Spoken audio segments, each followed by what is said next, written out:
Good evening friends, welcome to our study channel smart study with RS। आज मैं आपको सभी एग्ज़ाम्स के बारे में बताना चाहूँगी कुछ कि हम NVS, EMRS, DSSS, KVS, master cadre, HTET इन सभी की तैयारी अगर एक साथ करना चाहते हैं तो कैसे कर सकते हैं, मतलब इनमें क्या क्या सिलेबस होता है। कॉमनली मैं यही बात बताना चाहती हूँ। जैसे कई बच्चे, मान लो जैसे मेरा सब्जेक्ट मैथ है तो TGT मैथ या PGT मैथ की तैयारी करते हैं, तो उनमें वो एक साथ सभी चीज़ों को कैसे लेकर चल सकते हैं। हालांकि सभी मतलब सिलेबस में थोड़ा बहुत डिफरेंस तो मिलता है और उनका लेवल भी अलग अलग होता है। फिर भी आप अगर साथ साथ तैयारी करना चाहते हो तो कैसे कर सकते हैं। जैसे NVS के बारे में सबसे पहले डिस्कस करते हैं। NVS का सिलेबस क्या होता है। रीजनिंग मैंने एक वीडियो पहले बनाई थी आपके लिए कि NVS का पेपर कब दे सकते हैं, DSSS का कब दे सकते हैं। इनसे पहले क्या चाहिए होता है हमें, CTET, HTET। जैसे हरियाणा वालों के लिए HTET चाहिए होता है या पंजाब वालों के लिए PTET चाहिए होता है। उसके बाद इन एग्ज़ाम्स की बारी आती है, स्क्रीनिंग एग्ज़ाम बोलते हैं इनको। तो इनका सिलेबस क्या रहता है, आज हम वो डिस्कस करते हैं। NVS का सिलेबस है और EMRS का सिलेबस बिल्कुल सेम है। मैंने अब की बार EMRS दिया था, मैं आपको बाद में इसके बारे में भी थोड़ा डिटेल में बताऊंगी कैसे क्या कुछ रही चीज़ें। तो NVS और EMRS के सिलेबस में देखो, रीजनिंग क्या आती है हमारी 10 नंबर की, GK GS पोर्शन 10 नंबर का रहता है। ICT मतलब जो नॉलेज ऑफ कंप्यूटर है तो वो भी कितने नंबर की रहती है, 10 नंबर की। टीचिंग एप्टीट्यूड क्या रहता है, 10 नंबर का। और ये ओवरऑल नंबर कितने हो गए हमारे, 40 हो गए। सब्जेक्ट क्या रहता है, 80 नंबर का रहता है और इसमें 10 से 15 क्वेश्चन केस स्टडी के आते हैं जो कि हमारे टीचिंग एप्टीट्यूड के अंदर ही बनते हैं।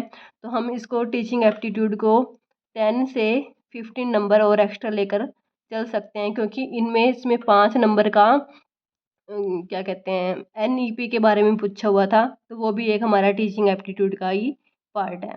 तो हम इसको 20 से 25 नंबर का टीचिंग एप्टीट्यूड मान सकते हैं और यहाँ से हम 65 से 70 नंबर का सब्जेक्ट मान लेते हैं। वो मतलब बोर्ड के ऊपर डिपेंड करता है, कई बार 65 का दे देते हैं, कई बार 70 का दे देते हैं और यहाँ पे फिर 5 नंबर वही कम हो जाएंगे। तो मेन बात है कि हमारा सब्जेक्ट ज़्यादा अच्छा होना चाहिए, तभी हम कुछ कर सकते हैं। सब्जेक्ट कितने नंबर का आता है, 70 से 80 नंबर का आता है। और उसके बाद पार्ट क्या रह जाता है, लैंग्वेज का, जो कि बहुत ज़्यादा मेन रोल अदा करती है। अब की बार बहुत से कैंडिडेट इस लैंग्वेज की वजह से बाहर हुए हैं और उनमें से मैं भी एक हूँ। क्योंकि बच्चों ने क्या किया था कि स्कोर अपने सब्जेक्ट में और इस पार्ट में बहुत अच्छा कर लिया था, लेकिन उन्होंने जो अपनी लैंग्वेज थी वो बहुत ज़्यादा हार्ड डाल दी और उसमें उसको क्वालिफाई करना मुश्किल हो गया था, क्योंकि यहाँ पे क्या थी, नेगेटिव मार्किंग थी। नेगेटिव मार्किंग की वजह से बच्चे बाहर हो गए। तो ये मैंने आपको NVS के बारे में बता दिया कि इसका सिलेबस क्या क्या रहता है। जब सारी चीज़ें डिस्कस हो जाएंगी तो फिर आपको बताऊंगी आप इनकी तैयारी एक साथ कैसे कर सकते हैं। DSSS के बारे में मैंने आपको एक पहले वीडियो में बताया था। इसका लेवल सबसे हाईएस्ट माना जाता है सभी एग्ज़ाम्स में से। TGT की जितने भी एग्ज़ाम स्टेट लेवल के होते हैं उनमें से सबसे हार्ड पेपर किसका आता है, DSSS का आता है। मतलब कि हम DSSS को एक तरह से सभी एग्ज़ाम्स का पिता बोल सकते हैं कि इससे नीचे नीचे सारे एग्ज़ाम आते हैं, इससे ऊपर नहीं आता टीचिंग एग्ज़ाम कोई भी। क्यों है ये मुश्किल, क्योंकि इसमें जो ये पार्ट दे रखे हैं हमें अलग अलग, Hindi, English, reasoning, math, GK, 20-20 number के तो यही हो गए। और सबसे मेन रोल यहाँ पे क्या रहता है, टाइमिंग का रहता है कि 1 घंटे में आपको ये सारा पार्ट करना होता है और इसी तरह 1 घंटे में आपको अपना मैथ सब्जेक्ट भी करना होता है। यहाँ पे सब्जेक्ट क्या रहेगा आपका, +2 तक का रहता है, थोड़ा बहुत ग्रेजुएशन पार्ट का रहता है, लेकिन यहाँ पे कोई फिक्स नहीं है, कहीं से भी किसी प्रकार का भी क्वेश्चन पुट किया जा सकता है। ठीक है, अब आपको KVS के बारे में बताते हैं। KVS का क्या सिलेबस रहता है। KVS में क्या होता है, इंग्लिश क्या रहता है, 10 नंबर का। हिंदी 10 नंबर का। GK 10 नंबर की। रीजनिंग 5 नंबर की। कंप्यूटर 5 नंबर का। और जो हमारा लीडरशिप या फिर एजुकेशन साइकोलॉजी बोल सकते हैं वो क्या है, 40 नंबर की है। तो इसको आप स्टार करके रख सकते हैं। और इसमें सब्जेक्ट क्या रहता है हमारा, 100 नंबर का रहता है। अब देखो, जो ये हमारा NVS है इसमें भी रीजनिंग आ रही है, इसमें भी आ रही है। इसमें 5 नंबर की और वहाँ 10 नंबर की है। यहाँ हमारा कंप्यूटर क्या है, 5 नंबर का है और वहाँ पे क्या था हमारा, 10 नंबर का था। जीके यहाँ पे भी 10 नंबर के हैं और वहाँ पे भी 10 नंबर की थी। तो आपको यहाँ पे हिंदी इंग्लिश क्या है, स्कोरिंग है, मतलब 10-10 नंबर के दे रखे हैं, लेकिन हिंदी इंग्लिश यहाँ पे भी हैं, सिर्फ क्वालिफाई नेचर के थी, इनके नंबर नहीं जुड़ने, सिर्फ इनको क्वालिफाई करना होता है। मतलब कुछ कुछ चीज़ें सेम है, लेकिन मेन जो पार्ट सेम है वो क्या है, हमारा सब्जेक्ट है। यहाँ 100 नंबर का सब्जेक्ट है, वहाँ लगभग 70-80 नंबर का सब्जेक्ट था।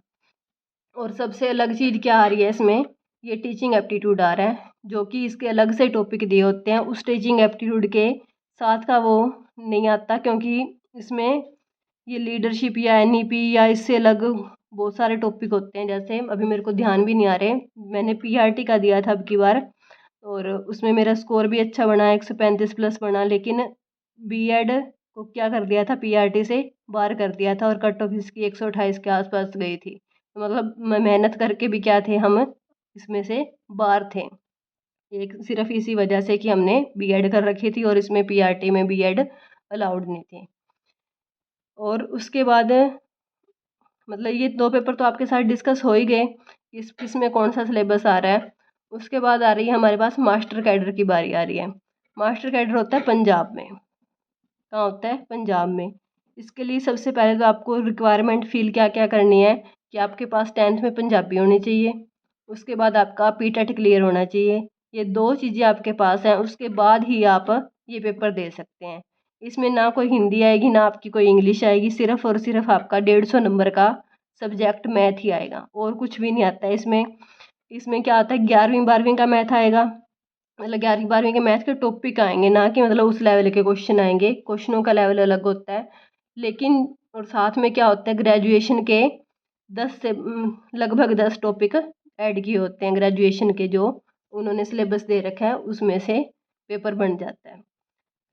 जो लास्ट टाइम अभी वैकेंसी आई थी कि इसमें 2022 में और 2023 में जाके इनका रिज़ल्ट वगैरह आया था, और वो एग्ज़ाम भी मैंने दिया था, उसमें मेरा डीवी तक मैं पहुंच गई थी, लेकिन फाइनल लिस्ट में फिर रिज़ल्ट रिवाइज होने की वजह से फिर वापस हमें घर बैठना पड़ा।